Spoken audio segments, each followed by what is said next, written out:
Number 3, एक परीक्षण में पासे के एक जोड़े को फेंकते हैं। पासे के जोड़े को फेंकेंगे तो 36 रिजल्ट आएंगे, आपको पता है। 1 1 से लेकर 1 6 तक, उसके बाद 2 1 से लेकर 2 6 तक, फिर इस तरीके से 6 1 से लेकर 6 6 तक, ये 36 रिजल्ट आएंगे।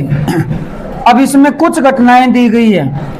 जैसे ए घटना दी है, पासे पर प्राप्त संख्याओं का योग 8 से ज्यादा होना चाहिए। योग होना चाहिए 8 से ज्यादा, ठीक है। उसके बाद में बी घटना दी है, प्राप्त संख्या 2 प्रकट होती है। दोनों पासों पर संख्या 2 होनी चाहिए। इसमें लिखा है दोनों पासों पर 2 आना चाहिए। और सी घटना लिखी है, योग कम से कम 7, योग कम से कम 7 होना चाहिए, वह 3 का गुणज होना चाहिए। अब हमें इनके अनुकूल परिणाम लिखने हैं। योग 8 से ज्यादा का मतलब है योग 9 हो सकता है, 10 हो सकता है, 11 हो सकता है, 12 हो सकता है। 13 तो होगा ही नहीं, क्योंकि हाईएस्ट 6 और 6 12 होते हैं। तो योग 9 होने वाले परिणाम लिखने पड़ेंगे। पहली लाइन में योग 9 आएगा क्या? कौन सा आएगा? नहीं आएगा। दूसरी में योग 9 नहीं आएगा। तीसरी में आएगा, कौन सा आएगा? 3 6। उसके बाद 4 5, पहले योग 9 वाले लिख देते हैं सारे। 4 5, फिर 5 4 6 3, योग 9 वाले आ गए। अब योग 10, इस लाइन में योग 10 नहीं आएगा, 3 1 वाली में भी नहीं आएगा, 4 वाली में आएगा 4 6, ये योग 10 हो गया। 5 5 योग 10 हो जाएगा, 6 4। फिर योग 11 लेना है तो 5 6 6 5, 2 ही जगह योग 11 आएगा। 12 एक ही जगह आएगा, 6 6। तो इतने परिणाम आएंगे योग 8 से ज्यादा होने के। योग 8 से ज्यादा होने का मतलब योग 8 नहीं होता है, ध्यान रखना। 8 से ज्यादा का मतलब 9 10 11 12, ठीक है। दोनों पासों पर 2 आना चाहिए, दोनों पर 2 आना चाहिए। तो ये तो एक ही रिजल्ट है, 2 2, दोनों पर 2 आना चाहिए। यहाँ योग 2 का मतलब नहीं है, 2 आना चाहिए बस, ठीक है। योग कम से कम 7 हो, कम से कम 7 का मतलब 7 से ज्यादा, जैसे 8 9 10 11 12। और 3 का गुणज भी होना चाहिए। इसमें लिखा है 3 का गुणज होना चाहिए। तो 3 का गुणज, एक तो 9 है और एक है, तो इसका मतलब, इस घटना का मतलब है 9 व 12 लेके आना है जोड़। इसने कहा योग कम से कम 7 होना चाहिए। इसका मतलब योग 8 भी हो सकता है, 9 10 11 12 कितना भी हो सकता है। 7 से ज्यादा होना चाहिए, कम से कम 7 का मतलब 7 से ज्यादा, ठीक है। और 3 का गुणज, तो 3 का गुणज 9 है और 12 है। तो योग 9 और 12 वाले लेने, हम पहले भी लिए थे। योग 9 वाला रिजल्ट कौन सा है? 3 6 है, उसके बाद में 6 3 है, 4 5 है, 5 4 है, और 3 6 6 3 4 5 5 4 तो लिख दिया योग 9 वाला। इतने ही तो हैं, 3 6 4 5 5 4 6 3। अब योग 9 तो ले लिया, 12 भी लेना है। 12 लेने वाला एक ही परिणाम है और वो है 6 6। अब इसमें क्या पूछा? घटनाएं सारी लिख दी।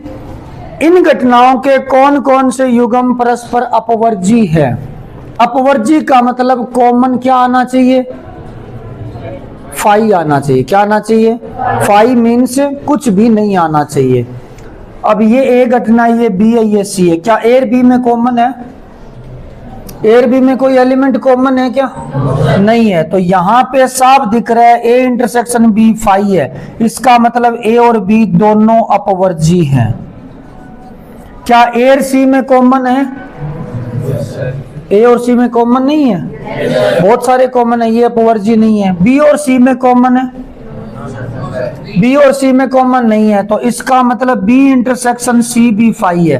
तो बी और सी भी दोनों क्या है? अपवर्जी है। कोई दिक्कत इसमें? तो बस ये आपका सवाल है, ठीक है।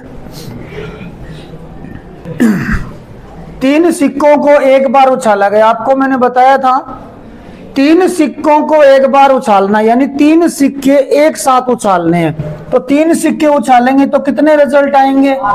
8। वो आपको लिखने सिखाए हुए हैं कैसे लिखना है।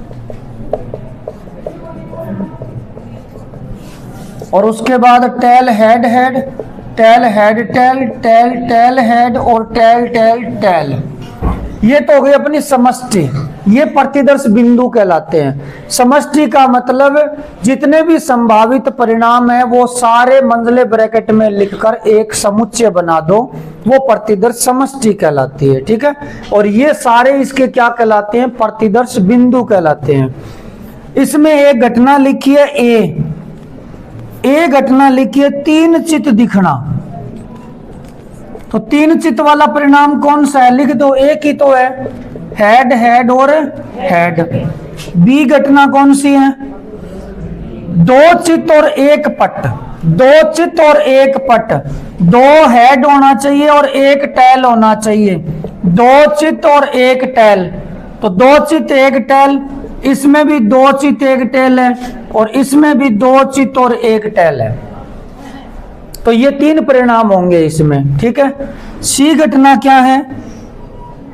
3 पट दिखना, इसमें 3 टेल होने चाहिए, तो 3 टेल वाला एकमात्र परिणाम यही है, 3 टेल है, इसमें 3 पट है। और डी घटना लिखना है, डी घटना जबरदस्त है, पहले सिक्के पर चित्त दिखना। पहले सिक्के पर चित्त दिखना, तो आपको सिर्फ पहला सिक्का ही देखना है, बाकी 2 पे क्या है वो देखना ही नहीं है। समझ में आ गई बात? मैथ्स में प्रायिकता में जितना बोला जाए उतना ही समझना होता है। पहले सिक्के पे चित्त दिखना है, इसका मतलब ये नहीं है कि दूसरे पे चित्त आएगा या नहीं आएगा, आपको उससे कोई मतलब नहीं है।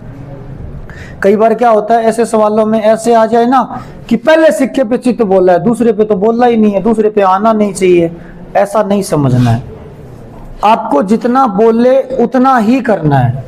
अगर इसने कहा है पहले सिक्के पर चित्त दिखना चाहिए, तो सिर्फ पहला सिक्का ही दिखना है, पहला सिक्का ही देखना है, दूसरा तीसरा देखना ही नहीं है। तो पहले सिक्के पे चित्त देखना है। इसने लिखा है पहले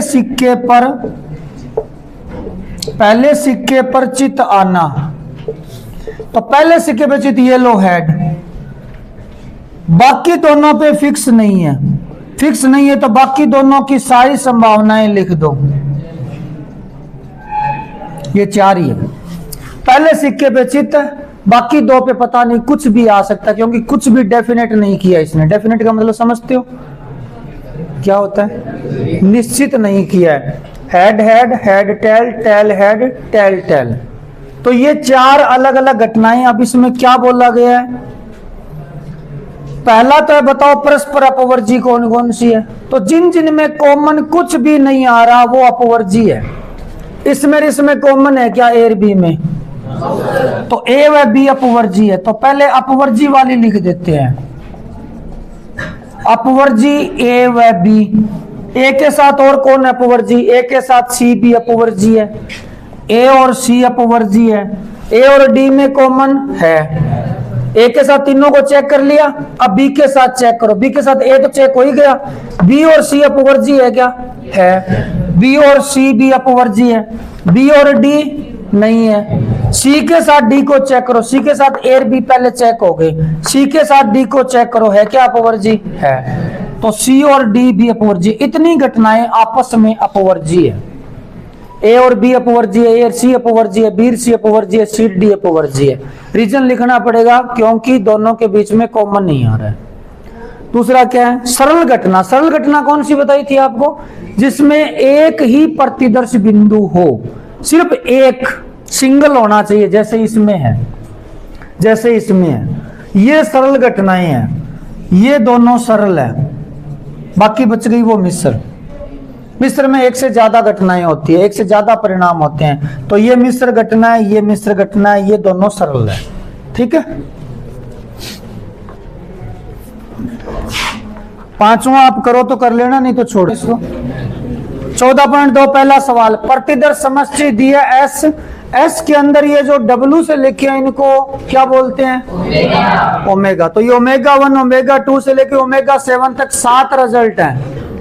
आपने पासों का सवाल किया है, जब अपने प्रतिदर्श समष्टि बनाते हैं ऐसे, मतलब ये इस तरीके से 6 रिजल्ट होते हैं। इसमें 1 आने की प्रायिकता कितनी होती है? 1/6। 2 आने की प्रायिकता भी, ऐसे करके 6 आने की प्रायिकता भी 1/, और इन सब प्रायिकताओं का योग कितना होता है? 1 होता है। तो ये प्रायिकता का एक मूल अभिगृत है, एक अवधारणा है, एक कंसेप्ट है कि सारी प्रायिकताओं का योग 1 होना चाहिए, और कोई भी प्रायिकता माइनस में नहीं हो सकती, कोई 1 से ज्यादा नहीं हो सकती। तो हमें यही ध्यान रखना है। जैसे पहले का पहला है, ये सारी प्रायिकताएं हैं 0.1, 0.01, 0.06। पहले तो ये देखो सारी प्लस में है क्या, कोई 1 से ज्यादा भी नहीं होनी चाहिए, 0 से कम भी नहीं होनी चाहिए। और दूसरी बात, इनका योग पूरा 1 होना चाहिए। पूरा 1 योग हो जाएगा क्या इनका? 628.9, और उसके बाद में हो जाएगा पूरा योग 1 होगा। इसका मतलब ये प्रायिकता हो सकती है। इसने लिखा है ना, कौन से प्रायिकता निर्धारण वैध नहीं है, कौन से लीगल है, कौन से इलीगल है, ये बताने हैं। कौन सा सही है, कौन सा गलत है। बी में बताओ, सारी प्रायिकता 1/7, 1/7 है, सबका योग करेंगे तो क्या आएगा? 1 आएगा। तो योग 1 आ रहा है, इसका मतलब ये प्रायिकता निर्धारण एकदम लीगल है। सी के अंदर योग कितना होगा पहले बताओ? 1 से ज्यादा शुरू में ही हो जाएगा, लास्ट 2 जोड़ के देखो 0.6, 0.7, 1.3 होगा, ये 1 से ज्यादा हो गया। तो ये पॉजिटिव तो थी प्रायिकता है, लेकिन योग 1 से ज्यादा होने के कारण ये लीगल नहीं है। ऐसे डी में चेक करना, डी में योग तो क्या पता 1 हो जाएगा, लेकिन कुछ प्रायिकताएं माइनस में जो कि नहीं हो सकती, ऐसे चेक करना है। ठीक है। दूसरा सवाल, एक सिक्का 2 बार उछाला जाता है, कम से कम 1 पट आने की प्रायिकता बताओ। एक सिक्का 2 बार उछाला जाता है तो रिजल्ट होंगे head head head, tail tail, head tail tail. Total परिणाम हो गए 4। ये कह रहे कम से कम 1 पट। 10वीं क्लास का सवाल है ये। कम से कम 1 पट यानी कम से कम 1 टेल। इसका मतलब है 1 टेल हो सकते हैं, 2 टेल हो सकते हैं, 3 टेल नहीं हो सकते। 3 तो इसमें है ही नहीं, होंगे कैसे? तो 1 टेल 2 टेल वाले रिजल्ट ये रहे। कितने हैं? 3 है। तो प्रायिकता कितनी होगी? 3/4। तीसरा सवाल, नॉर्मल से एक पासा फेंका जाता है, पासा फेंका जाएगा तो 6 रिजल्ट होंगे ये वाले। नॉर्मल 10वीं क्लास के सवाल चल रहे हैं। एक अभाज्य संख्या प्रकट होने की प्रायिकता, इसमें अभाज्य संख्या कितनी है? अभाज्य संख्या इसमें कौन कौन सी है? 2, 3 और 2, 3, 5, और ये अभाज्य संख्याएं हैं। अच्छा, भाज्य कौन सी है? 4 और 6। और जो न भाज्य और न अभाज्य वो न भाज्य और न अभाज्य, ये कौन सी है? अच्छा, ये ना तो भाज्य ना अभाज्य, ऐसा क्यों कहा जाता है? इसके बारे में चाहिए बताओ पहले। 4 और 6 भाज्य क्यों होती है? क्योंकि इसमें इसके 2 गुणनखंडों के अलावा भी एक और गुणनखंड होता है। भाज्य संख्या की ये कंडीशन है कि कम से कम 3 गुणनखंड होने चाहिए। कितने गुणनखंड? और अभाज्य संख्या की ये कंडीशन है कम से कम 2 गुणनखंड होने चाहिए। इसके गुणनखंड होने चाहिए 2। अभाज्य संख्या के 2 गुणनखंड होने चाहिए, 2 ही होने चाहिए इसके। ठीक है। और भाज्य संख्या के कम से कम 3 गुणनखंड।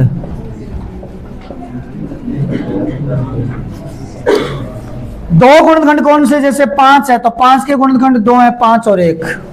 2 गुणनखंड होने कंपलसरी है भाज्य संख्या के लिए। 2 है, 2 के 2 है, 2 गुणनखंड है, 1 और 2। इन 2 का ही भाग जाता है। ये भाज्य संख्या है। 6 के गुणनखंड आप लिखोगे, 1 है, 2 है, 3 है, 6। कितने गुणनखंड हो गए इसके? 4 हो गए। कम से कम 3 होने जरूरी है। जैसे 4 है, 4 के अगर हम गुणनखंड लिखें तो 1 है, 2 है, 4 है, 3 गुणनखंड हो गए। 3 होने चाहिए। और अभाज्य संख्या के लिए शर्त है 2 गुणनखंड होने चाहिए। 1 मिनट, इसके कितने गुणनखंड है बताओ? 1 ही गुणनखंड है इसका, 1। जबकि होने कितने चाहिए? अगर अभाज्य संख्या है तो 2 गुणनखंड होने चाहिए। अभाज्य संख्या तो 2 गुणनखंड होने चाहिए, भाज्य तो ये बिल्कुल भी नहीं है क्योंकि हमें इसके अंदर कम से कम 3 गुणनखंड चाहिए। तो अभाज्य इसलिए नहीं है क्योंकि 2 गुणनखंड नहीं है, और भाज्य तो इसलिए नहीं है क्योंकि 3 चाहिए इसमें तो कम से कम, इसीलिए एक ना तो भाज्य होती ना अभाज्य होती। ठीक है। 19 नंबर सवाल है, एक परीक्षा है उसमें 2 टेस्ट हैं। पहला टेस्ट पास करने की प्रायिकता 0.8 है, आवाज ना करें। दूसरा टेस्ट पास करने की प्रायिकता 0.7 है, और इसने ये लिखा है दोनों में से कम एक टेस्ट पास करने की प्रायिकता 0.95 है। दोनों में से कम एक टेस्ट पास करने की प्रायिकता, इसने एक शब्द लिखा है प्रायिकता कम से कम एक परीक्षण, इसकी प्रायिकता दी है 0.95। अब कम से कम एक परीक्षण का मतलब क्या है, ये इंटरसेक्शन है या यूनियन है, हमें ये डिस्कस करना है। कम से कम एक परीक्षण का बोला। अब मेरी बात को ध्यान से सुनना और ध्यान से समझना आप लोग। कम से कम एक का क्या चीज है,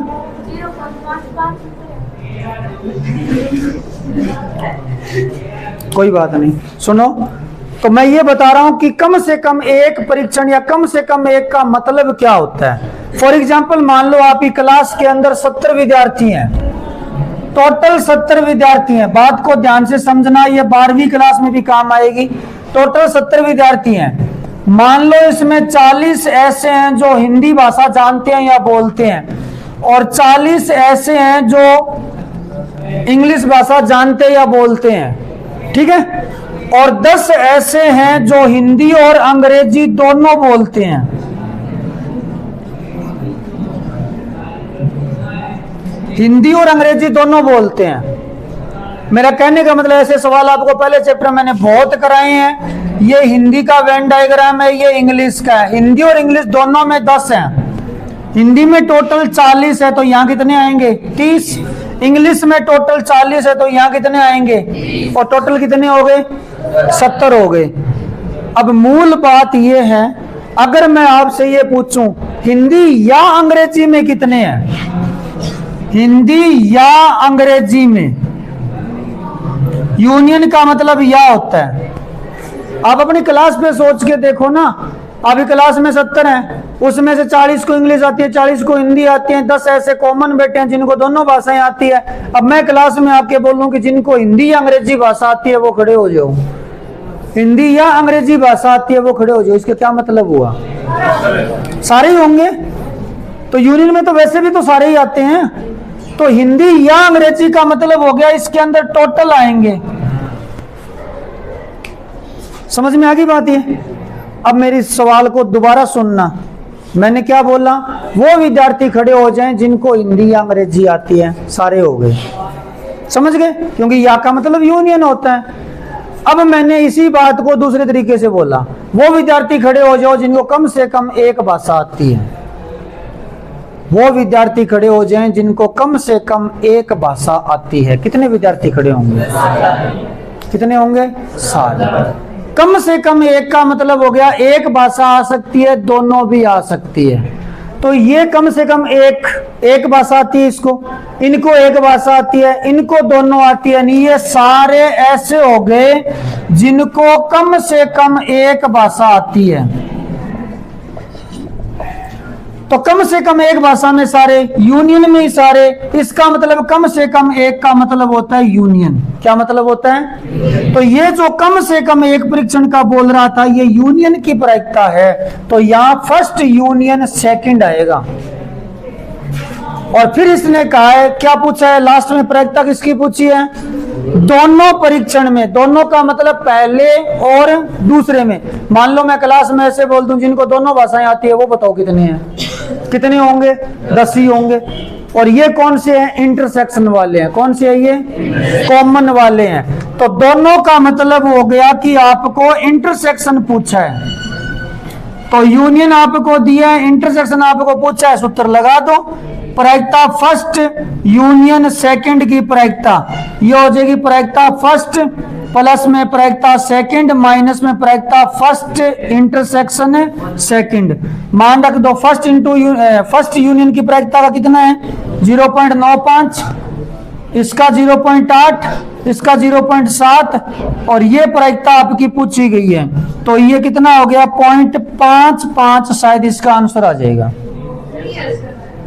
तो बराबर में आ गया प्रायिकता फर्स्ट इंटरसेक्शन सेकंड, ये उतार लीजिए।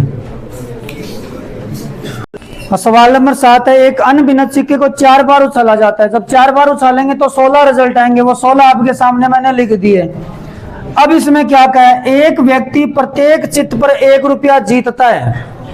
जब उसके हेड आता है तो वो 1 रुपया जीत जाता है, ठीक है। उसके बाद क्या लिखा है, और प्रत्येक पट पर 1.5 रुपये हार जाता है। टेल आता है तो 1.5 रुपये हार जाता है।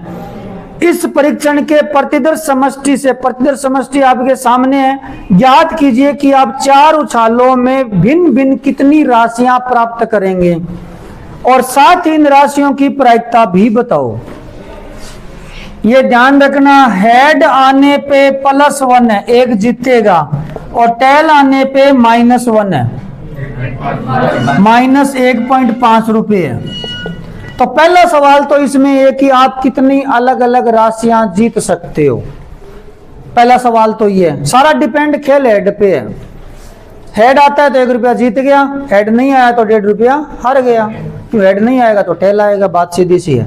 अब अलग अलग राशियों की बात करते हैं, यानी डिपेंड सारा हेड पर है, इधर देखने की जरूरत ही नहीं है, बाद में देखेंगे इधर। तो पहले बात करते हैं हेड की। सिक्का कितनी बार उछालना है, 4 बार उछालना, ये ध्यान रखना। 4 बार उछाल लेंगे तो हेड कितनी बार आ सकता है। मैंने 4 बार सिक्का उछाला, 4 बार हेड आ सकता है ना, क्या नहीं आ सकता। 3 बार, 2 बार, 1 बार, 0 बार, ये हेड आने की पॉसिबिलिटीज है, संभावनाएं हैं। अब चाहिए इसमें देख लो, आपको हेड या तो 0 बार मिलेगा, या 1 बार, 2 बार, 3 बार, 4 बार। ये 0 बार, इसमें 1 बार, इसमें 2 बार, इसमें 3 बार, इसमें 4 बार, 5 बार आएगा नहीं, क्योंकि सिक्का 4 बार उछाला है। अच्छा, अब मैं विनिंग प्राइज, प्राइज मनी यानी पैसे कितने जीत रहा है उसकी बात कर लेते हैं। 4 हेड आएगा तो कितने रुपए जीतेगा, 4 रुपए। 3 हेड आ गए, जीते 3, हार गया 1.5। 3 हेड आए तो 1 टेल भी तो आएगा, ऐसे थोड़ी 3 हेड आ गए तो बंद कर दिया उछालना के, ठीक है हेड आ गए, उछालना तो 4 बार है ना। तो 3 हेड 1 टेल, 3 हेड के 3 रुपए, 1 हेड का 1.5 गया, रुपया बचा 1.5 प्लस में। अब 2 हेड आए, 2 रुपए जीते, लेकिन 2 टेल आए, उसके 3 रुपए हार गया, तो माइनस में 1 रुपया। हाँ, तो 2 हेड आया तो टेल 2 आएंगे ना, टेल 2 आएंगे तो 2 टेल के 3 रुपए हार गया, 1.5 करके। अब यहाँ 1 ही हेड आया, जीता 1 रुपया, हारा कितना, 4.5 रुपए हार गए, तो माइनस में 3.5 रुपए जीते। अब आपको ऐसे क्यों बोल रहा हूं, किताब में ये कहा जीतने वाली राशियां बताओ, हारने का बोला ही नहीं इसने। तो जीतने वाले मतलब भाषा अपने को ये यूज करनी है, कितनी राशि जीती, -3.5, हमें इनकी प्रायिकताएं बतानी है। 0 हेड, हेड आया ही नहीं, 4 ही टेल आए, 4 ही टेल आए, तो माइनस में 6 रुपए। हाँ, माइनस में 6 रुपए उसने जीते, या ये मान लो 6 रुपए हारे हैं। ये तो थे पहले सवाल का जवाब कि जीतने वाली भिन्न भिन्न राशियां बताओ। वो राशियां 4 रुपए, 1.5 रुपए, -1 रुपए, -3.5 रुपए, -6 रुपए। अब इनकी प्रायिकता बतानी है, बहुत आसान है। अब इसकी जरूरत पड़ेगी 4 हेड, 4 रुपए छोड़ो तुम लोग, 4 रुपए डिपेंड, हेड कितने आए, 4 रुपए, 4 हेड, 4 हेड कितनी जगह, तो प्रायिकता होगी 1/16। समझ में आ रही है बात। ये मैं इनकी प्रोबेबिलिटी लिख रहा हूं, प्रायिकता, अनुकूल परिणाम वगैरह तुम लिखते जाना।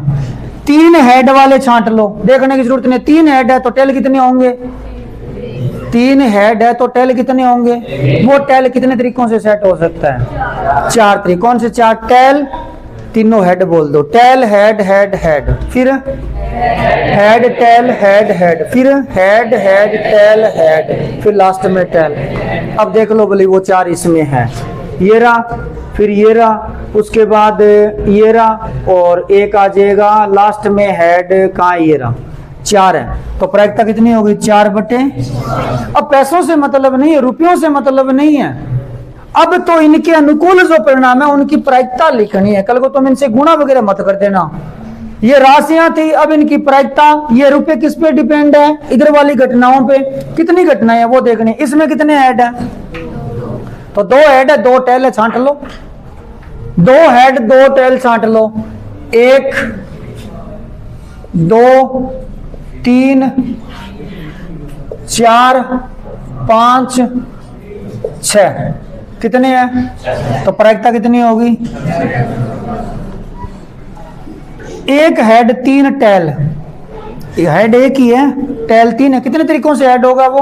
4 तरीकों से। प्रायिकता कितनी होगी? 0 हेड, चारों के चारों टेल। 1 बटा, चेक करो सारी प्रायिकताओं का योग 1 है क्या? 1 और 4 5 6 11 और 4 15 और 1 16 बटे 16 प्रायिकताओं का योग 1। इसका मतलब ये एकदम करेक्ट है, उतार लीजिए। 11 नंबर सवाल, पीछे वाले ध्यान दो। एक लॉटरी में एक व्यक्ति 1 से 20 तक की संख्याओं में से 6 भिन्न भिन्न संख्याएं चुनता है। 20 संख्याएं हैं, 20 पर्चियां हैं, उसमें से 6 पर्चियां अपने को चुननी है। 1 से लेकर 20 तक लिखी पर्चियां मान लो, उसमें से 6 हमें चुननी है। ठीक है। यदि ये चुनी गई 6 संख्याएं उन 6 संख्याओं से मेल खाती है जो लॉटरी समिति ने पहले से निर्धारित कर रखी है, तो व्यक्ति इनाम जीत जाता है। तो इस लॉटरी के अंदर खेल में इनाम जीतने की प्रायिकता बताओ क्या है? सवाल का मतलब क्या है सुनो पहले। ऐसे पर्चियां हैं, 1 फिर 2 लिखी, फिर 3 लिखी, फिर 4 लिखी, ऐसे करते करते 20 तक लिखी हुई पर्चियां हैं। और जो लॉटरी निकालने वाली कंपनी है या जो भी है, उसने ये मान लो 6 पर्चियां फिक्स कर दी कि ये जिसके आएगी वो इनाम जीतेगा। और ये 6 पर्चियां उसने ये मान लो इनाम वाली ये 6 पर्चियां तय कर दी। पहले 1 दे दी, उसके बाद 5, फिर 7, फिर 9, उसके बाद 15 और उसके बाद 16। इसमें एक चीज और लिखी है, अंकों का क्रम महत्वपूर्ण नहीं है, बस ये 6 पर्चियां जिनके पास होगी वो इनाम जीतेगा। ये उन्होंने डिक्लेयर कर दिया। ये 6 पर्चियां यानी ये नंबर उन्होंने पहले से तय कर रखे हैं, 1 5 7 9 15 16, कि ये जिनके पास आएंगे वो इनाम जीतेगा। सबको 6 पर्चियां नंबर निकालने के मौके मिलेंगे। अब मान लो तुम सारे गए, 6 पर्ची उठा ली भाई, आपको 6 पर्ची उठा ली, अलग अलग उठा ली आपने, कोई से भी नंबर की 6 पर्चियां उठा ली, सबने ऐसे करके 6 पर्चियां उठा ली। अब इनाम कौन सा जीतेगा? इनाम कौन सा जीतेगा? इनाम तो वो जीतेगा जिसके ये पर्चियां होंगी। समझ में आ रही है बात? तो हमें ये देखना हमारे जीतने के चांसेस कितने हैं, प्रायिकता कितनी है जीतने की। तो उसके लिए तुम्हें ये देखना पड़ेगा कि कुल संभावनाएं कितनी है 6 अलग अलग बात की पर्चियां लेने की। अब मैं इसको इस सवाल को एक छोटे रूप में कन्वर्ट कर देता हूं ताकि आपको ये समझ में आ जाए। मान लो आपके पास पर्चियां 6 ही है। अब ये सवाल भूल जाओ एक बार, आपके पास 1 2 3 4 5 6 ये 6 ही पर्चियां हैं और लॉटरी समिति ने ये कह दिया कि आपको 1 पर्ची उठानी है। कितनी पर्ची उठानी है? 5 आ गया वो जीत गया। अब बताओ जीतने की प्रायिकता कैसे निकाले? चांस 1, टोटल कितने? वो 6 क्या हैं? 6 संभावनाएं हैं अलग अलग आने की। अब पर्ची 1 ही निकालनी है ना, तो उस 1 पे तो 1 आ सकता है, 2 आ सकता है, 3 आ सकता है, 4 5, तो 6 अलग अलग संभावनाएं होगी, पर इनाम 1 पे ही है। अब मैं थोड़ा सा और इसको एक्सपेंड कर देता हूं, विस्तारित कर देता हूं। अब पर्ची उठानी है 2, कितनी उठानी है? 2। और लॉटरी समिति ने यह कह दिया जिसके 5 और 4 आएगा वो जीतेगा, जिसके 5 और 4 आएगा वो जीतेगा। 2 पर्चियां उठानी। अब थाना यह देखना पड़ेगा क्या 2 पर्ची उठाने का तरीका कितना है, टोटल तरीका कितना है?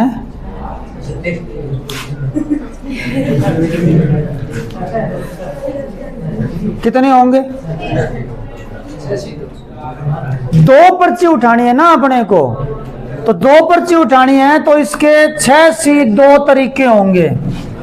6 सी 2 तरीके होंगे। 6 सी 2 का मतलब हो गया 6 गुणा 5 15 तरीके होंगे। ये 15 अलग अलग लिख भी सकते हैं हम। 15 तरीके होंगे 2 पर्ची उठाने के। 15 बताओ ना कौन सा तरीका होगा? मान लो एक तो एक आ रहा हूं, एक का सगा 2, एक के साथ 3, मैं बिना डब्बों के बना रहा हूं, 1 3 1 4 1 5 1 6, ये हो गए। अब 2 के साथ 1 आ चुका है, ये नहीं लोगे, क्रम महत्वपूर्ण नहीं है, पहली बात ये क्लियर हो चुकी है। 2 क्रम महत्वपूर्ण नहीं होता, तभी तो एनसीआर का सूत्र लगा रहे हैं, नहीं तो एनपीआर का लगाता मैं। क्रम महत्वपूर्ण नहीं है इसमें, क्रम आगे पीछे कैसे भी कर सकते हो। अब 2 के साथ 1 तो पहले आ गया, 2 के साथ 3, 2 के साथ 4, 2 के साथ 5, 2 के साथ 6। अब 3 के साथ 1 नहीं आ सकता, 3 के साथ 2 भी नहीं आ सकता, 3 के साथ 4 आएगा, 3 के साथ 5, 3 के साथ 6, फिर 4 के साथ आएगा 5, 4 के साथ आएगा 6, फिर आएगा 5 के साथ 1 आएगा 6। गिन लो ये कितने हैं, 1 2 3 4 5 6 7 8 9 10 11 12 13 14 15। ये 15 तरीके हैं। जो आप 2 पर्ची उठाओगे ना, वो 2 इन 15 में से एक होगी, मतलब एक कॉम्बिनेशन होगा। अब जिसने 5 4 ये वाला उठा लिया वो जीत गया। बात समझ में आई? तो कुल कितने तरीके हुए बताओ? कुल तरीके, जितना इनाम तो एक पे ही है, कुल कितने तरीके हुए? 6 C2। यहां 6 में से 2 पर्चियां उठानी थी, यहां 20 में से 6 उठानी है, कुल तरीके बताओ। 20 C।